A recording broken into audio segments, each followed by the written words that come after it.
Donner de l'eau à son nourrisson de moins de 6 mois, c'est un réflexe ancré dans notre société. Une pratique qui démontre l'ignorance de beaucoup de mamans à comprendre les vrais besoins de leurs enfants. Comme d'autres parents, je n'ai pas l'opportunité de toujours leur donner mon sein. Ils ont toujours le lait artificiel qui n'est pas digeste pour leur âge. Donc, on m'a conseillé de leur donner de l'eau, pas beaucoup, juste un peu.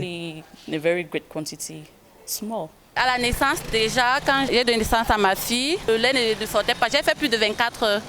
Et bon, comme je voyais l'enfant avait absolument envie de téter, et je voyais ses lèvres devenir sèches, donc du coup, j'ai d'abord essayé de lui donner quelques gouttes. Quand le lait a commencé à couler, bon, je me suis dit qu'elle avait toujours soif. Elle buvait beaucoup, bon, j'ai continué. Non, je ne donne pas de l'eau à mes enfants à moins de 6 mois. Simplement parce que je pratique l'allaitement maternel exclusif jusqu'à l'âge de 6 mois avec mes enfants.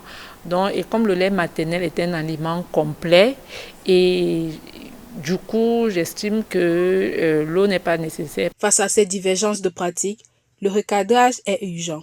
Les mamans, arrêtez de donner de l'eau au bébé parce que vous pensez qu'il a soif, parce que vous pensez qu'il peut être déshydraté, parce qu'il fait chaud. Votre lait contient assez d'eau pour le déshydrater. Cela peut conduire même à la malnutrition du bébé parce que le nourrisson a un tout petit estomac. Et le fait qu'il prenne de l'eau va faire qu'il va réduire le nombre de tétés.